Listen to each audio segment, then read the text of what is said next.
प्रेमचंद की कहानी ईदगाह। रमजान के पूरे 30 रोजों के बाद आज ईद आई है। कितना मनोहर, कितना सुहावना प्रभात है। वृक्षों पर कुछ अजीब हरियाली है, खेतों में कुछ अजीब रौनक है, आसमान पर कुछ अजीब लालिमा है। आज का सूर्य देखो, कितना प्यारा, कितना शीतल है, मानो संसार को ईद की बधाई दे रहा हो। गांव में कितनी हलचल है। ईदगाह जाने की तैयारियां हो रही हैं। किसी के कुर्ते में बटन नहीं है, पड़ोस के घर सुई धागा लेने दौड़ा जा रहा है। किसी के जूते कड़े हो गए हैं, उनमें तेल डालने के लिए तेली के घर भागा जाता है। जल्दी जल्दी बैलों को सानी पानी दे दें। ईदगाह से लौटते लौटते दोपहर हो जाएगी। 3 कोस का पैदल रास्ता, फिर सैकड़ों आदमियों से मिलना भेंटना। दोपहर के पहले लौटना असंभव है। लड़के सबसे ज्यादा प्रसन्न हैं। किसी ने 1 रोजा रखा है, वो भी दोपहर तक, किसी ने वो भी नहीं। लेकिन ईदगाह जाने की खुशी उनके हिस्से की चीज है। रोजे बड़े बूढ़ों के लिए होंगे, इनके लिए तो ईद है। रोज ईद का नाम रटते थे, आज वो आ गई। अब जल्दी पड़ी है कि लोग ईदगाह क्यों नहीं चलते। इन्हें गृहस्थी की चिंताओं से क्या प्रयोजन। सेवैयों के लिए दूध और शक्कर घर में है या नहीं, इनकी बला से। ये तो सेवैयां खाएंगे। वो क्या जाने कि अब्बा जान क्यों बदहवास चौधरी कायम अली के घर दौड़े जा रहे हैं। उन्हें क्या खबर कि चौधरी आज आंखें बदल ले तो ये सारी ईद मुहर्रम हो जाए। उनकी अपनी जेबों में तो कुबेर का धन भरा हुआ है। बार बार जेब से अपना खजाना निकाल कर गिनते हैं और खुश होकर फिर रख लेते हैं। महमूद गिनता है, 1, 2, 10, 12। उसके पास 12 पैसे हैं। मोहसिन के पास 1, 2, 8, 9, 15 पैसे हैं। इन्हीं अनगिनत पैसों में अनगिनत चीजें लाएंगे। खिलौना, मिठाइयाँ, बिगुल, गेंद और न जाने क्या क्या। और सबसे ज्यादा प्रसन्न है हामिद।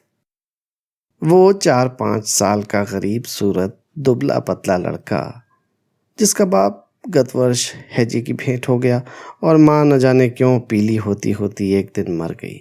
किसी को पता न चला क्या बीमारी है। कहती भी तो कौन सुनने वाला था। दिल पर जो कुछ बीतती थी वो दिल में ही सहती थी। और जब न सहा गया तो संसार से विदा हो गई। अब हामिद अपनी बूढ़ी दादी अमीना की गोद में सोता है और उतना ही प्रसन्न है। उसके अब्बा जान रुपये कमाने गए हैं, बहुत सी थैलियां लेकर आएंगे। अम्मी जान अल्लाह मियाँ के घर से उसके लिए बड़ी अच्छी अच्छी चीज़ें लाने गई है, इसलिए हामिद प्रसन्न है। आशा तो बड़ी चीज़ है। और फिर बच्चों की आशा, उनकी कल्पना तो राई का पर्वत बना लेती है। हामिद के पाँव में जूते नहीं हैं, सिर पर एक पुरानी धुरानी टोपी है जिसका गोट काला पड़ गया है। फिर भी वो प्रसन्न है। जब उसके अब्बा जान थैलियाँ और अम्मी जान नियामतें लेकर आएंगी तो वह दिल के अरमान निकाल लेगा। तब देखेगा महमूद, मोहसिन, नूरे और सम्मी कहाँ से उतने पैसे निकालेंगे। अभागिन अमीना अपनी कोठरी में बैठी रो रही है। आज ईद का दिन और उसके घर में दाना नहीं। आज आबिद होता तो क्या इसी तरह ईद आती और चली जाती। इस अंधकार और निराशा में वह डूबी जा रही थी। किसने बुलाया इस निगोड़ी ईद को। इस घर में उसका काम नहीं है। लेकिन हामिद, उसे किसी के मरने जीने से क्या मतलब। उसके अंदर प्रकाश है, बाहर आशा। विपत्ति अपना सारा दल बल लेकर आए, हामिद की आनंद भरी चितवन उसका विध्वंस कर देगी। हामिद भीतर जाकर दादी से कहता है, तुम डरना नहीं अम्मा, मैं सबसे पहले आऊँगा, बिल्कुल न डरना। अमीना का दिल कचोट रहा था। गांव के बच्चे अपने अपने बाप के साथ जा रहे हैं। हामिद का बाप अमीना के सिवाय और कौन है। उसे कैसे अकेले मेले में जाने दे। उस भीड़ भाड़ में बच्चा कहीं खो जाए तो क्या हो। नहीं, अमीना उसे यूं न जाने देगी। नन्ही सी जान 3 कोस चलेगा कैसे। पैरों में छाले पड़ जाएंगे, जूते भी तो नहीं है। वो थोड़ी थोड़ी दूर पर उसे गोद ले लेगी। लेकिन यहाँ सेवैयां कौन पकाएगा। पैसे होते तो लौटते लौटते सब सामग्री जमा करके चटपट बना लेती। यहाँ तो घंटों चीज़ें जमा करते लगेंगे। मांगे ही का तो भरोसा ठहरा। उस दिन फ़हीमन के कपड़े सिए थे, 8 आने पैसे मिले थे। उस अठन्नी को ईमान की तरह बचाती चली आती थी इसी ईद के लिए। लेकिन कल ग्वालन सिर पर सवार हो गई तो क्या करती? हामिद के लिए कुछ नहीं है तो 2 पैसे का दूध तो चाहिए ही। अब तो कुल 2 आने पैसे बच रहे हैं। 3 पैसे हामिद की जेब में, 5 अमीना के बटुए में। यही तो बिसात है और ईद का त्योहार। अल्लाह ही बेड़ा पार लगाए। धोबन और नाइन और मेहतरानी और चूड़ीहार इन सभी तो आएंगी। सभी को सेवैयाँ चाहिए और थोड़ा किसी की आंखों नहीं लगता। किस किस से मुंह चुराएगी? और मुंह क्या चुराए? साल भर का त्योहार है। जिंदगी खैरियत से रहे, उनकी तकदीर भी तो उसी के साथ है। बच्चे को खुदा सलामत रखे, ये दिन भी कट जाएंगे। गांव से मेला चला और बच्चों के साथ हामिद भी चला जा रहा था। कभी सबके सब दौड़ कर आगे निकल जाते, फिर किसी पेड़ के नीचे खड़े होकर साथ वालों का इंतजार करते। ये लोग क्यों इतना धीरे धीरे चल रहे हैं? हामिद के पैरों में तो जैसे पर लग गए हैं। वो कभी थक सकता है? शहर का दामन आ गया। सड़क के दोनों ओर अमीरों के बागीचे हैं। पक्की 4 दीवारी बनी हुई है। पेड़ों में आम और लीचियां लगी हुई हैं। कभी कभी कोई लड़का कंकड़ी उठाकर आम पर निशाना लगाता है। माली अंदर से गाली देता हुआ निकलता है। लड़के वहां से एक फलांग पर हैं, खूब हंस रहे हैं। माली को कैसे उल्लू बनाया है। बड़ी बड़ी इमारतें आने लगी। ये अदालत है, ये कॉलेज है, ये क्लब घर है। इतने बड़े कॉलेज में कितने लड़के पढ़ते होंगे? सब लड़के नहीं हैं जी, बड़े बड़े आदमी हैं। सच, उनकी बड़ी बड़ी मूछें हैं। इतने बड़े हो गए अभी तक पढ़ने जाते हैं। न जाने कब तक पढ़ेंगे और क्या करेंगे इतना पढ़कर। हामिद के मदरसे में 2-3 बड़े बड़े लड़के हैं, बिल्कुल 3 कौड़ी के, रोज मार खाते हैं, काम से जी चुराने वाले। इस जगह भी उसी तरह के लोग होंगे और क्या। क्लब घर में जादू होता है। सुना है यहाँ मुर्दे की खोपड़ियां दौड़ती है और बड़े बड़े तमाशे होते हैं, पर किसी को अंदर नहीं जाने देते।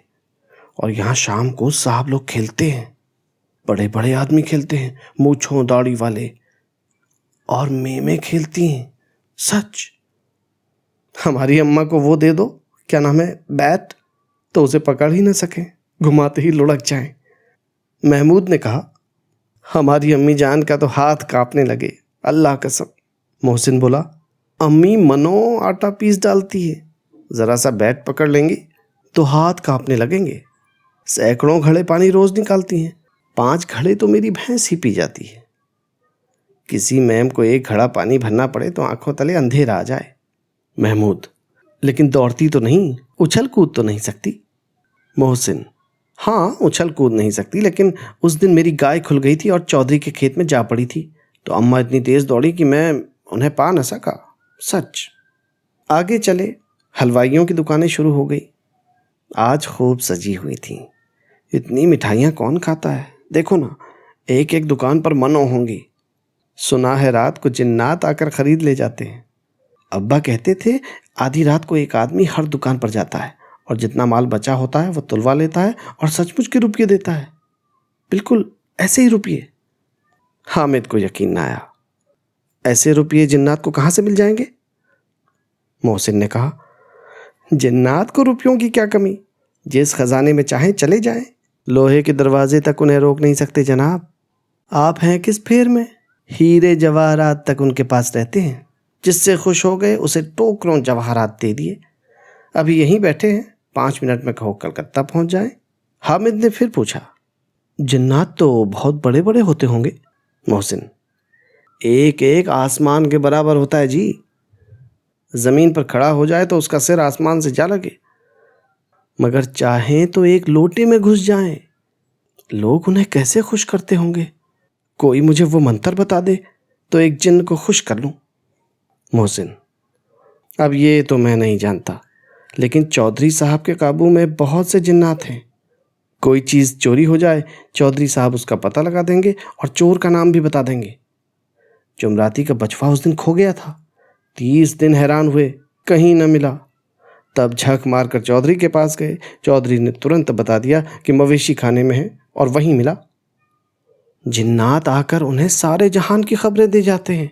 अब उसकी समझ में आ गया कि चौधरी के पास क्यों इतना धन है और क्यों इतना सम्मान है। आगे चले। ये पुलिस लाइन है, यहीं सब कांस्टेबल कवायद करते हैं। रैटन फाय फो।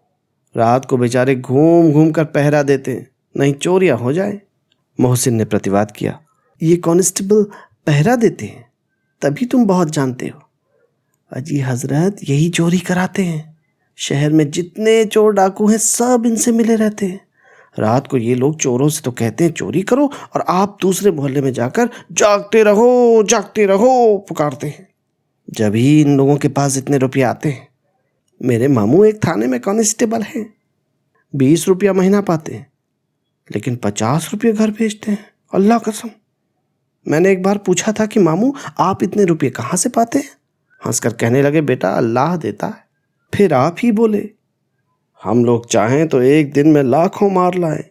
हम तो इतना ही लेते हैं जिसमें अपनी बदनामी न हो और नौकरी न चली जाए। हामिद ने पूछा, ये लोग चोरी करवाते हैं तो कोई इन्हें पकड़ता नहीं? मोहसिन उसकी नादानी पर दया दिखाकर बोला, अरे पागल, इन्हें कौन पकड़ेगा? पकड़ने वाला तो ये खुद है। लेकिन अल्लाह इन्हें सज़ा भी खूब देता है। हराम का माल हराम में जाता है। थोड़ी दिन हुए मामू के घर में आग लग गई। सारी लई पूंजी जल गई, एक बर्तन तक न बचा। कई दिन पेड़ के नीचे सोए, अल्लाह कसम पेड़ के नीचे। फिर न जाने कहाँ से 100 कर्ज लाए, तब बर्तन भाड़े आए। 100 तो 50 से ज़्यादा होते। कहाँ 50 कहाँ 100। 50 एक थैली भर होता है, 100 तो 2 थैलियों में भी ना आए। अब बस्ती घनी होने लगी थी। ईदगाह जाने वालों की टोलियां नजर आने लगी, एक से एक भड़कीले वस्त्र पहने हुए। कोई इक्के तांगे पर सवार, कोई मोटर पर। सभी इत्र में बसे, सभी के दिलों में उमंग। ग्रामीणों का ये छोटा सा दल अपनी विपन्नता से बेखबर संतोष और धैर्य में मगन चला जा रहा था। बच्चों के लिए नगर की सभी चीजें अनोखी थीं। जिस चीज की ओर ताकते ताकते ही रह जाते, और पीछे से बार बार हॉर्न की आवाज होने पर भी न चेतते। हामिद तो मोटर के नीचे जाते जाते बचा। सहसा ईदगाह नजर आया। ऊपर इमली के घने वृक्षों की छाया, नीचे पक्का फर्श है जिस पर जाजिम बिछा हुआ है, और रोजेदारों की पंक्तियां एक के पीछे एक न जाने कहां तक चली गई। पक्के जगत के नीचे तक, जहां जाजिम भी नहीं है। नए आने वाले आकर पीछे की कतार में खड़े हो जाते हैं, आगे जगह नहीं है। यहाँ कोई धन और पद नहीं देखता। इस्लाम की निगाह में सब बराबर हैं। इन ग्रामीणों ने भी वजू किया और पिछली पंक्ति में खड़े हो गए। कितना सुंदर संचालन है, कितनी सुंदर व्यवस्था।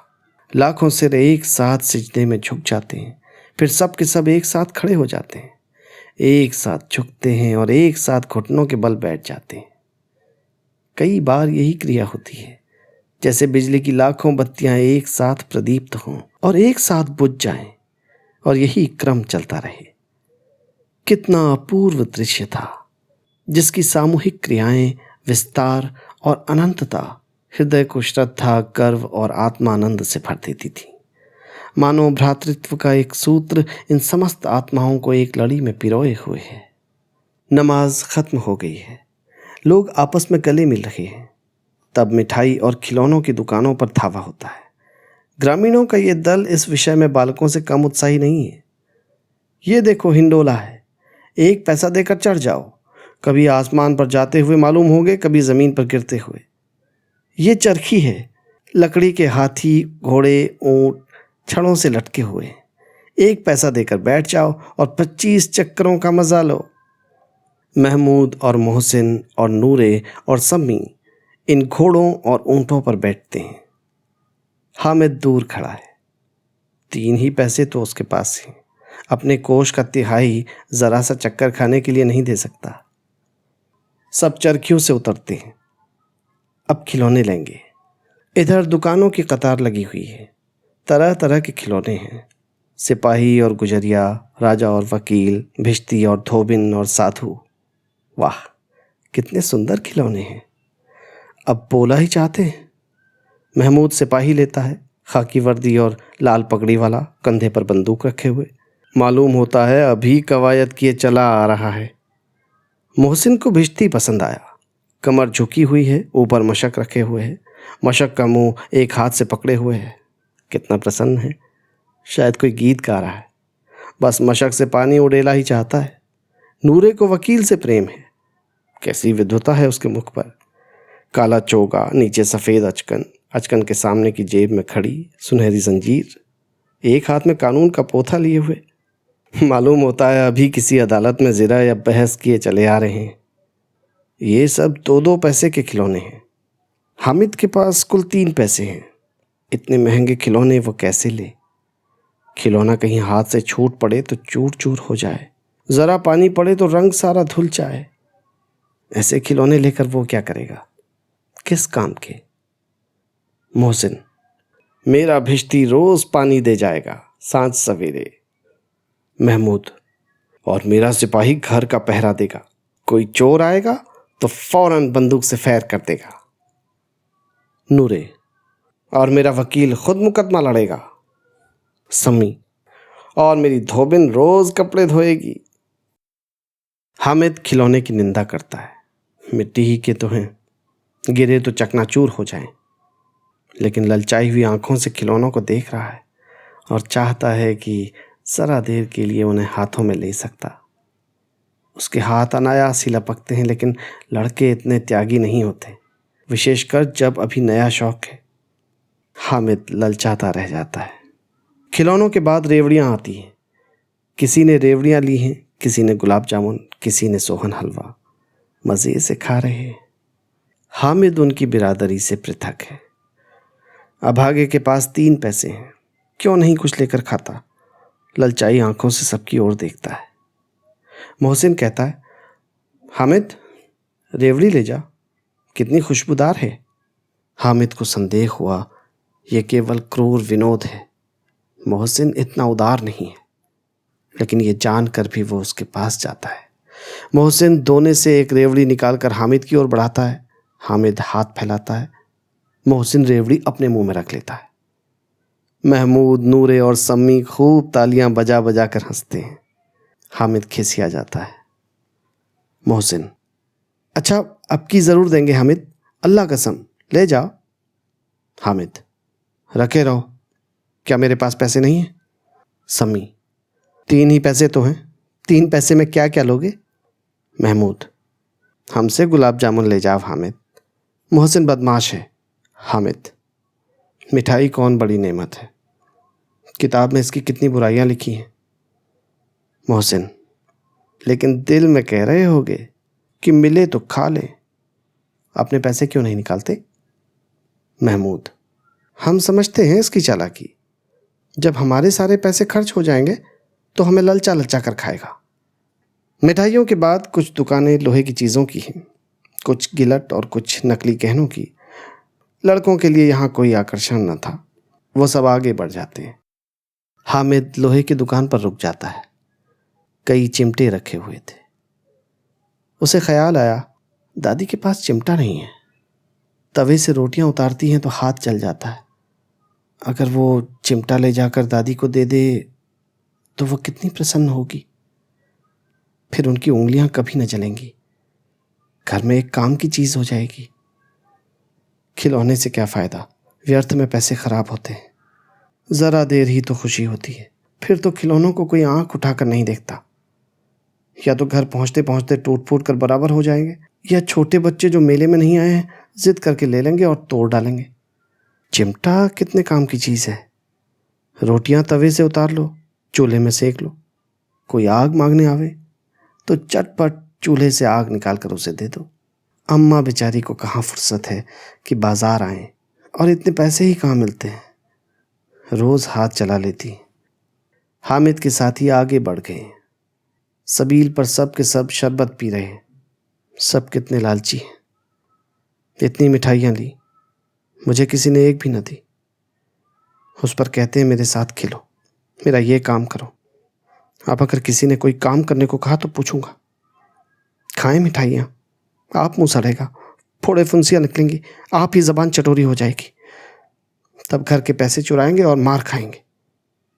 किताब में झूठी बातें थोड़ी लिखी हैं, मेरी जबान क्यों खराब होगी।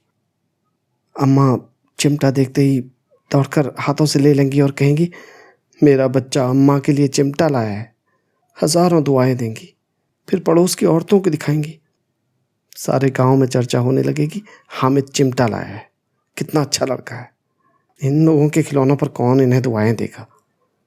बड़ों की दुआएं सीधे अल्लाह के दरबार में पहुंचती हैं और तुरंत सुनी जाती हैं। मेरे पास पैसे नहीं हैं, तभी तो मोहसिन और महमूद यूं मिजाज दिखाते हैं।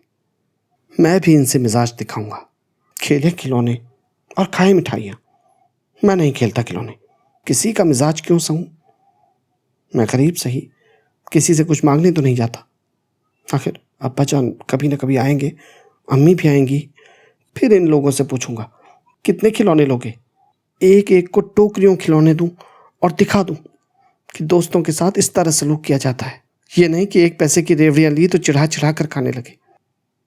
सबके सब खूब हंसेंगे कि हामिद ने चिमटा लिया है। हंसे मेरी भला से। उसने दुकानदार से पूछा, ये चिमटा कितने का है। दुकानदार ने उसकी ओर देखा और कोई आदमी साथ न देख कर कहा, यह तुम्हारे काम का नहीं है जी। बिकाऊ है। बिकाऊ क्यों नहीं है और यहाँ क्यों लाद लाए हैं, तो बताते क्यों नहीं, क्या पैसे का है। 6 पैसे लगेंगे। हामिद का दिल बैठ गया। ठीक ठीक 5 पैसे लगेंगे, लेना हो लो, नहीं चलते बनो। हामिद ने कलेजा मजबूत करके कहा, 3 पैसे लोगे। ये कहता हुआ वो आगे बढ़ गया कि दुकानदार की घुड़कियां न सुने, लेकिन दुकानदार ने घुड़कियां नहीं दी, बुलाकर चिमटा दे दिया। हामिद ने उसे इस तरह कंधे पर रखा मानो बंदूक है और शान से अकड़ता हुआ संगियों के पास आया। जरा सुने सबके सब क्या क्या आलोचनाएं करते हैं। मोहसिन ने हंसकर कहा, ये चिमटा क्यों लाया पगले, इसे क्या करेगा। हामिद ने चिमटे को जमीन पर पटक कर कहा, जरा अपना भिश्ती जमीन पर गिरा दो, सारी पस्तियां चूर चूर हो जाएं बच्चा की। महमूद बोला, तो ये चिमटा कोई खिलौना है।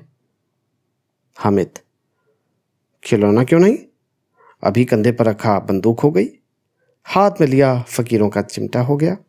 चाहूं तो इससे मजीरे का काम ले सकता हूं। एक चिमटा जमा दूं तो तुम सारे लोगों के खिलौनों की जान निकल जाए। तुम्हारे खिलौने कितना ही जोर लगाएं, ये मेरे चिमटे का बाल भी बांका नहीं कर सकते। मेरा बहादुर शेर है चिमटा। सम्मी ने खंजरी ली थी, प्रभावित होकर बोला, मेरी खंजरी से बदलोगे, 2 आने की है। हामिद ने खंजरी की ओर उपेक्षा से देखा। मेरा चिमटा चाहे तो तुम्हारी खंजरी का पेट फाड़ डाले। बस एक चमड़े की झिल्ली लगा दी, ढप ढप बोलने लगी, जरा सा पानी लग जाए तो खत्म हो जाए। मेरा बहादुर चिमटा आग में, पानी में, तूफान में बराबर डटा खड़ा रहेगा। चिमटे ने सभी को मोहित कर लिया। लेकिन अब पैसे किसके पास धरे। फिर मेले से दूर निकल आए। 9 कब के बज गए, धूप तेज हो रही है, घर पहुंचने की जल्दी हो रही थी। बाप से जिद भी करें तो चिमटा नहीं मिल सकता है। हामिद है बड़ा चालाक, इसीलिए बदमाश ने अपने पैसे बचा रखे थे। अब बालकों के दल हो गए। मोहसिन, महमूद, सम्मी और नूरे एक तरफ हैं, हामिद अकेला दूसरी तरफ शास्त्रार्थ हो रहा है। सम्मी तो विधर्मी हो गया, दूसरे पक्ष से जा मिला। लेकिन मोहसिन, महमूद और नूरे भी हामिद से 1-1, 2-2 साल बड़े होने पर भी हामिद के आघातों से आतंकित हो उठे हैं। उसके पास न्याय का बल है और नीति की शक्ति। एक ओर मिट्टी है, दूसरी ओर लोहा। जो इस वक्त अपने को फौलाद कह रहा है वो अजेय है, घातक है। अगर कोई शेर आ जाए तो मियाँ भिश्ती के छक्के छूट जाए, मियाँ सिपाही मिट्टी की बंदूक छोड़कर भागे, वकील साहब की नानी मर जाए, चोगे में मुंह छिपाकर जमीन पर लेट जाए, मगर ये चिमटा, ये बहादुर, ये रुस्तम हिंद लपक कर शेर की गर्दन पर सवार हो जाएगा और उसकी आंखें निकाल लेगा। मोहसिन ने एड़ी चोटी का जोर लगाकर कहा, अच्छा पानी तो नहीं भर सकता। हामिद ने चिमटे को सीधा खड़ा करके कहा, भिश्ती को एक डांट बताएगा तो दौड़ा हुआ पानी लाकर उसके द्वार पर छिड़कने लगेगा।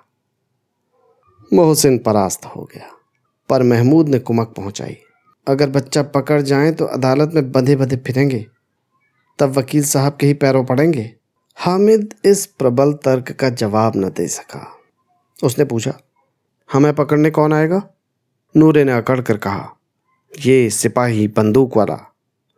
हामिद ने मुंह चिढ़ा कर कहा, ये बेचारे, हम बहादुर रुस्तम हिंद को पकड़ेंगे। अच्छा लाओ, अभी ज़रा कुश्ती हो जाए, इसकी सूरत देखकर दूर से भागेंगे। पकड़ेंगे क्या बेचारे।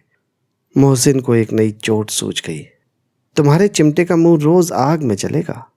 उसने समझा था कि हामिद लाजवाब हो जाएगा, लेकिन ये बात न हुई। हामिद ने तुरंत जवाब दिया, आग में बहादुरी कूदते हैं जनाब। तुम्हारे ये वकील, सिपाही और भिश्ती लोंडियों की तरह घर में घुस जाएंगे। आग में कूदना वो काम है जो रुस्तम हिंद ही कर सकता है। महमूद ने एक जोर लगाया, वकील साहब कुर्सी में इस पर बैठेंगे, तुम्हारा चिमटा तो बावर्ची खाने में ज़मीन पर खड़ा रहेगा। इस तर्क ने सम्मी और नूरे को भी सजीव कर दिया। कितने ठिकाने की बात कही है पट्टे ने। चिमटा बावर्ची खाने में पड़े रहने के सिवा और क्या कर सकता है। हामिद को कोई फड़कता हुआ जवाब न सूझा तो उसने धांधली शुरू की, मेरा चिमटा बावर्ची खाने में नहीं रहेगा। वकील साहब कुर्सी पर बैठेंगे तो जाकर उन्हें ज़मीन पर पटक देगा और उनका कानून उनके पेट में डाल देगा। बात कुछ बनी नहीं, खासी गाली गलौज थी। कानून को पेट में डालने वाली बात छा गई। ऐसी छा गई कि तीनों शूरमा मुंह ताकते रह गए, मानो कोई धेलचा कनकौवा किसी गंडे वाले कनकौवा को काट गया हो।